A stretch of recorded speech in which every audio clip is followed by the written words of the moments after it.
Hi, I'm Pam Sidhu at Sabras Radio. Now, you may have seen the really popular film. It's been trending on Netflix. It's creating a storm globally. Yes, I am talking about Laapataa Ladies.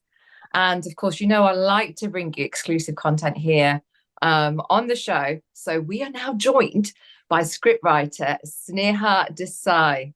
Hi, Sneha. Hello, Pam. Thank you so much for having me. Thank you so much for taking the time to talk to us here today at Sabras Radio. Now, what an incredible story! What an incredible script! Now, I know that, of course, you have, you're established scriptwriter. You've done things like Maharaj, Bya Hamari Bahu Ka, popular serial.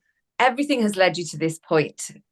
Tell me, how did this come to you? How did this come about? Well, it has been a conspiracy of destiny, if I may say so. I never set out to be a writer. I was an actor predominantly, and I happened to take a sabbatical from active acting when I had my son, Kavit, 14 years back. And that was when, while taking care of him, while taking care of the house, I decided to start scribbling a few things, some ideas that I had in my mind. And I felt that as an actor, these would challenge me. And that's how I started penning plays, Gujarati plays. And they happened to do quite well. And the TV serials were a natural progression. So that's how a lot of television work, Bya Hamari Bahu Ka, Mrs. Tendulkar, R.K. Lakshman Ki Duniya, currently Bagle Ki Nayi Duniya, Pushpa Impossible, Dabangi, all of that I started writing, gained a lot of popularity, met a lot of people, a great network developed. And naturally, plays to television and television to films is a natural progression. A couple of people discovered me, felt that I could help them with the dialogues, with the dialect. And I happened to narrate my first film to Amir Khan sir and Kiran Rao, and they liked the work that I had done on that one. And that's when they offered me a story that they already had. It was called Two Brides at that point in time. And they said that let's see if you want to take a swing at it. And that's how Laapataa Ladies landed literally in my lap. Destiny indeed. Destiny indeed. Literally landed in your lap. But how amazing is that when you actually take the switch to go for writing for films, it's none other than people like Amir Khan and Kieran. So that's incredible. But I'll tell you about my experience of this film. My mother phoned me and said, "Have you watched Laapataa Ladies?" She had literally just finished watching it. As soon as she finished the film, she picked up the phone, called me and said, "Have you watched it?" And I said, "No." And she said, "Stop what you're doing. You need to watch it now." She said, "It's absolutely brilliant." And I watched the film and I was so moved by the amount of societal issues, the amount of issues affecting females that is highlighted in the film. And for me, it was like an educational process. And for so many, have you had that feedback from people? Oh, continuously, Pam. In fact, so many people, so many strangers, women from the interior of India, central India, women from the cities. And they've been writing to us, not just me, but to Kiran, to Biplab, the story writer, to Divyanidhi, the additional story writer, to our the additional dialogue writer. So many of our artists, they're getting continuous feedback about how moved they are after seeing Laapataa Ladies. And even Yes. though most of the things that we've discussed are kind of stating the obvious, and yet somehow they bring so many things to the fore, the layers that are hidden behind, they come right in front of your eyes, and you're forced to introspect. And there's something about this film which has struck a chord so organically. The humor is making people sit up and take notice. There are moments where people are bawling their eyes out, and they call us and they say that we cried our hearts out, and it's like therapy. So the Yes. feedback has been so overwhelming, so heartwarming that every effort, every minute that we spent on this project seems so worth it now. Yes, yes. It's interesting that you choose to use the word it's like therapy because it is exactly like that. It strikes a chord, it's funny, and then at the same time, an educational process dealing with very important issues.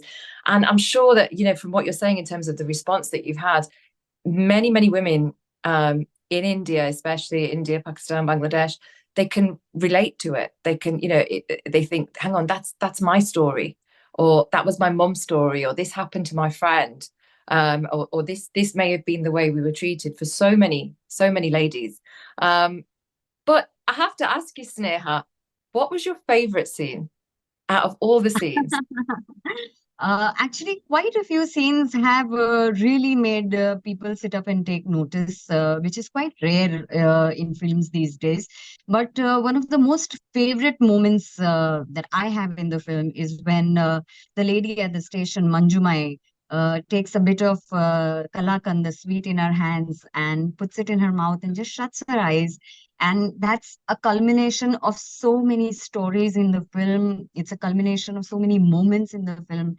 It was right at the outset when she said that there was nothing in her life which made her feel that she should put a sweet in her mouth. And this lady at the end of it, when the girl, the fool, reaches home, she takes that sweet and puts it in her mouth. It's just like an entire circle completes over there. Yes. And absolutely. How do you come up with this? Where do you get the inspiration from when you write? Because as you mentioned, it was a culmination of so many stories in that one scene.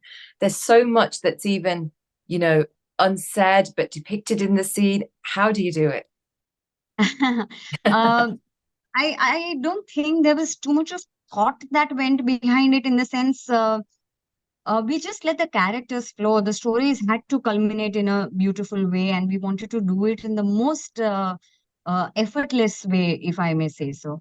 The characters basically were so beautifully etched that then everything that the characters went through, the audience wanted to be on that ride together with them. So that's how it has been. We tried to give a lot of agency to every individual character in the film. All the women, be it the sister-in-law, the mother-in-law, the dadi in the house, Manjumai at the station, Pool, Jaya, all of them have a arc of their own, have some bitterness of their own, have some agency of their own, and they all are lost in a certain way. So when we named the film Laapataa Ladies, the Lapata stands not only for the women who are literally and physically lost, but it also stands for all those women who really lost their way trying to please the society, trying to please their families, their husbands, their children. And every once in a while, when we sit back and introspect and we feel that, yes, we truly lost the way and we need to find ourselves, is when the real layer within you comes out. And I think that's what the title Lapata Ladies really stands for. And all we wanted to say in the end was getting lost at times is not necessarily so bad, because what you find at the end of it is someone new. Yes. Yes. Incredible. And it's so interesting because you've just opened my mind there of it's not just about the two characters that are Laapataa Ladies. And I'm thinking, yes, this is all of everybody. Incredible. And there's one scene in the film that where Jaya, where she says to the mother-in-law, well, it's not actually her mother-in-law because of course they've been Yeah. swapped. She compliments her on her food, on her cooking. And the mother-in-law responds, dear, you know, we खाने don't के लिए खाने की भी कोई तारीफ करता है क्या? exactly. And it's just like, and it was just so like, she's just so, it emphasizes how much she's taken for granted. It's just, this is just what Absolutely. you do. And that's the societal conditioning of so many women. I also understand that it's mostly Asian women who go through this, but not only Asian women. Yes. Across the world, when you see that women have been conditioned since decades now to take up the role of the housemaker, to take up the role of the housewife, of Yes. the primary emotional provider for the family. And we do take that role seriously. And believe me, it's a great pleasure to be in that role. But when you're forced to do that, when you're taken for granted in that role, we lose our identities, because cooking is such an art. It's such an effortful job. It's such a time consuming job. And at the end of it, when you're making piping hot meals 4 times a day, two snacks and two meals, and nobody even turns back and says thank you, or whatever you made was really nice. I think it's extremely bad on the part of the people who partake in those meals. And we as women need to be thanked for every role that we're essaying. And not just women, everybody who essays any kind of role, any kind of duty beautifully needs to be complimented. Yes, absolutely. So, ladies, if you're watching now, make sure you're getting those compliments, demand those compliments for the food that you're making for your families. But also, there was so many different issues. I'm just going to touch on a couple. There was the issue highlighted of where women wouldn't say their husband's name. And this took me right back because my mom never used to say my dad's name. She always called him G. And when I watched this, it was like, for me, being born here in the UK and then seeing that this is actually cultural, it would be seen as disrespectful to be saying the name. But why? And also of course, the beauty of the character of Paul, such a simple, lovely, innocent girl, such a pure heart that really comes across, Sneha. But then on the other side, the way you've wrote the character of Jaya and how she's a little bit more, switched on in terms of destiny presents her with an opportunity to live her life the way she wants to. And the way so we wanted Pool and Jaya to be similar, to be victims of circumstances, and yet at the same time, they needed to be different people. Pool is the educated one, and that's the essential reason why she's a little switched on. She can think for herself, she can analyze the situation, she can find a way out on her own, whereas Pool is the more vulnerable one who feels stuck the moment she's lost and she needs help when she's lost. Jaya is the one who's finding her own way. And while she's finding her own way, she's also helping other women along. So those were essentially the two different shades of women that we wanted to portray. The mother-in-law and the dadi in the house are two women who are in complete surrender of the kind of condition they're in. And they're happy and they found their happiness and peace in the house that they belong to, in whatever circumstance they're living in, whatever fate has meted out to them. And yet at the other end, there's Manju Mai, who's a complete illiterate, who's learned to fend for herself, who's packed off her husband and her son just because they abused her. And she's got this sense of bitterness about life. And at the same time, she knows that she made it. And maybe that's not the rough and tough life that she wants for Fool, but she certainly wants her back home and she wants her emancipated and in a better condition than what she found her. So those were the different drafts that we wanted to give every different woman in the film. And she's a very strong, empowered woman, the way that she has then said, well, no, this is my earnings, this is my life, I'm doing it for me because they didn't appreciate me. And the way she's drawn that line, because that takes guts. Every single character, every single female character that you have depicted in this story, they're all so brave, living their life through whichever circumstances they're in. And it's a real talent. I would love to know how you do it, but I guess it's just one of those things where you're naturally gifted. The way that it's so real, the way that you've made the story so real and so personal to everybody. I mean, we've said so much about the story, but I have to ask you, in your words, what's the message that you wanted to get across to the audience?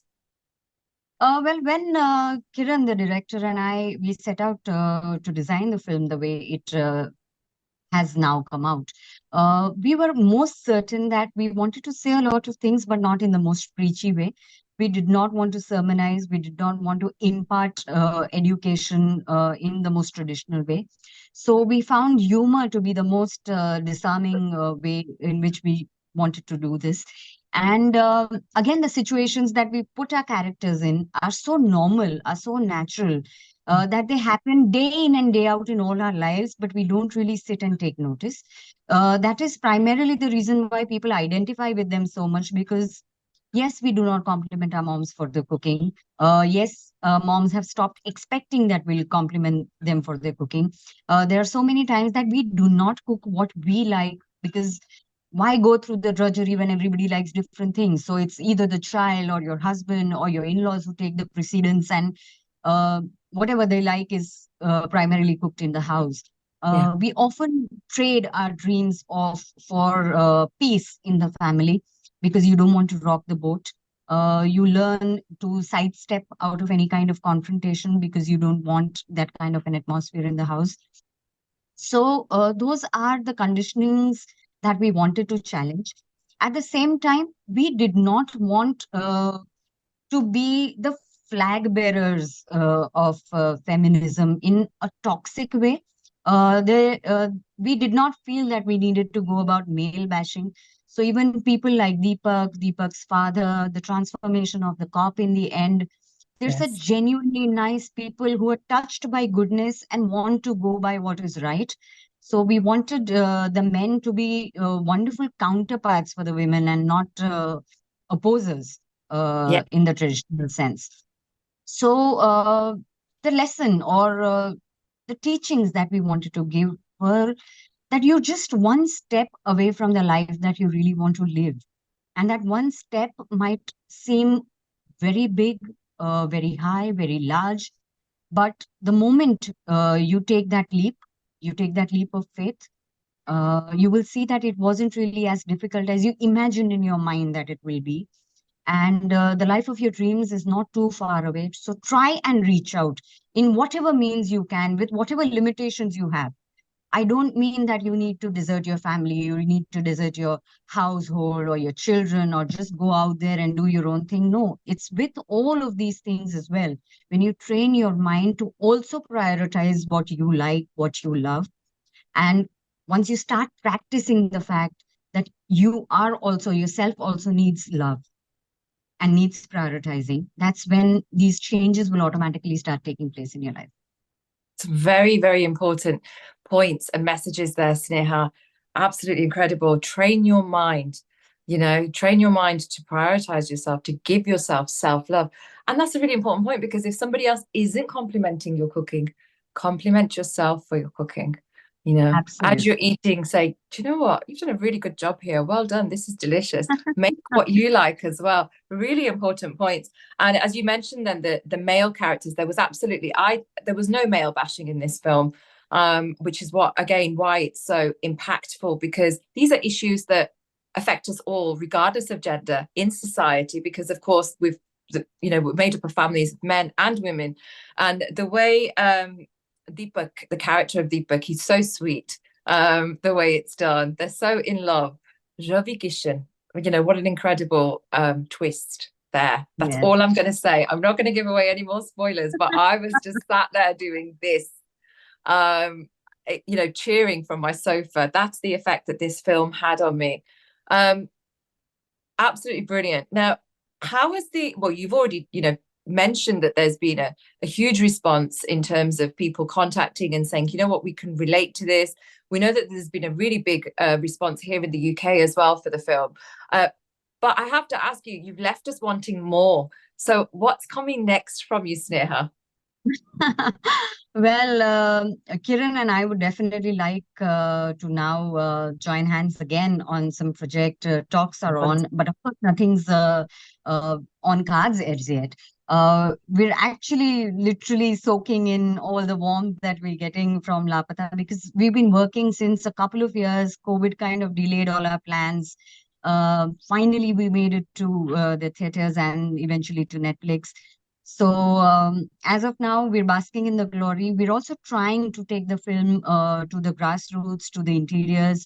Kiran has a great network of various social organizations that she's part of. So, we want women, we want little girls across India, across Asia to see the film and try and develop a voice for themselves.